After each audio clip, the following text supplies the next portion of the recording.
Salut les amis, bon, je n'avais pas spécialement prévu de faire de vidéo. En fait, si, vous savez que j'avais prévu, puis j'ai commencé à bosser sur autre chose, donc je n'avais plus vraiment prévu. Bref, je ne pensais pas faire de vidéo. Et j'aurais sans doute préféré ne pas en faire, puisque la raison qui me pousse à tourner, c'est que le destin nous a enlevé le grand DJ Roustan ce matin. Et comme j'ai cette chaîne YouTube et que je peux y faire ce que je veux, je me suis dit que j'allais vous en dire un peu un mot, pay my respect a bit, si on peut dire. Cette vidéo est décousue, part dans tous les sens avec un anglais mal placé, mais j'ai dit que je rendais hommage à Roustan, non? D'ailleurs, si je rends hommage à Roustan, il manque peut-être une petite chanson, non? C'était pas faute d'avoir prévenu les gars.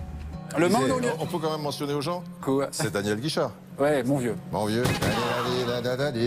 Sautez pas sur les corners, c'était le 8e, la. Encore une fois, c'est notre faute. On n'a pas été assez agressif, mais il pensait toujours comme ça. Mon vieux. On n'a pas battu les 19e. Mais le claquistico, on perdra quand même.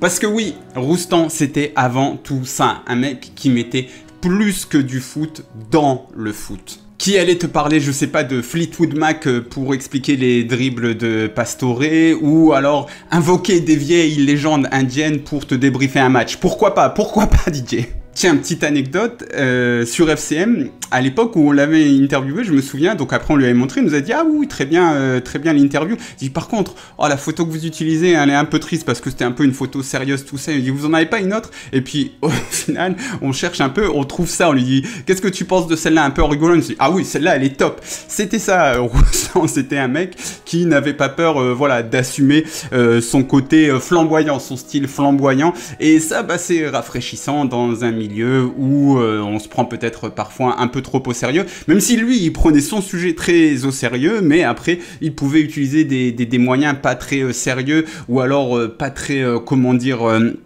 engoncé pour parler de son sujet de manière très sérieuse, très sérieuse, parce que par contre le foot il était sérieux là-dessus, Roustan.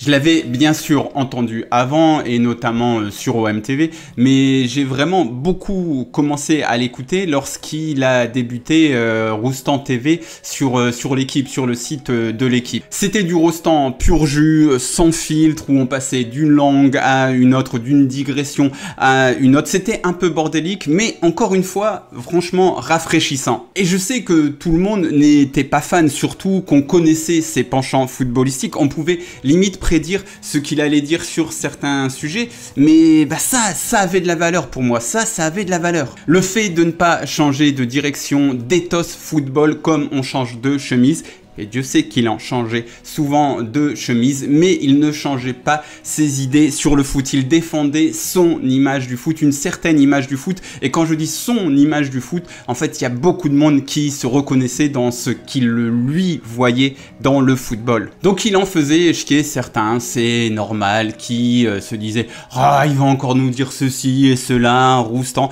Mais voilà, c'est normal et c'est précieux. Il faut qu'il y ait différentes idées qui s'expriment, même sur le football, parce que ces idées finalement elles n'étaient pas si répandues dans la critique du foot, de mettre en avant le côté poétique, le côté onirique du football avant le résultat, bah c'est plus très à la mode aujourd'hui, parce que c'est dur à expliquer le côté onirique du football. Il faut digresser, peut-être chanter des chansons, faire des explications un peu tordues avec des œuvres d'art, etc., alors qu'un résultat, bon bah un résultat, il n'y a même pas à l'expliquer. Machin a gagné 2-0, le plus important c'est le résultat, point, allez, on ferme. Mais il n'y avait pas que ça dans le foot, et on le sait, et c'était à ça qu'il nous renvoyait Roustan, à un côté presque enfantin, à un côté plaisir. C'est pour ça qu'il parlait souvent de musique, de films, parce que normalement lorsqu'on écoute de la musique, on prend du plaisir, on voit des choses qui n'existent pas, c'est pas simplement des suites de notes ou quoi que ce soit. La musique c'est plus, on rêve, on voit autre chose. Et lui, quand il voyait du football, il rêvait, il voyait autre chose, comme lorsqu'on est un enfant. Et c'est pour ça que ça nous fait du bien, parce que on est plein, on est des centaines, des milliers, des millions aussi à voir plus dans le foot qu'un simple résultat. Et lui, il nous a ramené à ça, il nous a rendu fiers d'avoir cette vision-là. Mais franchement, de dire la seule chose qui compte, c'est le résultat, c'est tellement facile à défendre, mais c'est tellement nul, c'est tellement la mort du romantisme, la mort du roustanisme. Donc on va pas laisser ça mourir. On va continuer à dire que non, il y a bien plus que le résultat dans le football. Pour ce sport qui est d'ailleurs souvent bien dégueulasse, que ce soit dans ses pratiques ou même dans ses dénouements. Malheureusement, le sport c'est ça aussi, c'est pas toujours le plus beau ou le petit poussé qui gagne, on le sait bien. Mais cet autre truc, il est dur à définir, mais il est passionnant. C'est ce qui pousse dans plein de villes du monde 40, 50, 60 000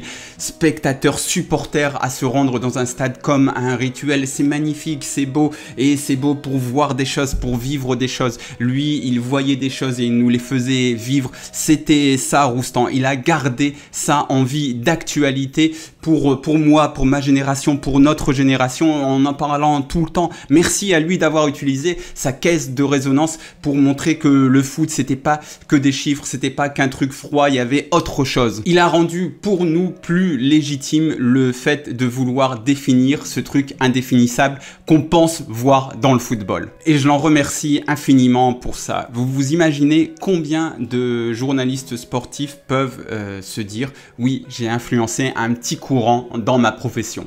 Très peu. Il ne le disait d'ailleurs pas, mais moi je le dis en ma personne, il m'a influencé, moi, donné l'impression que oui, je pouvais faire ce métier avec cette vision-là.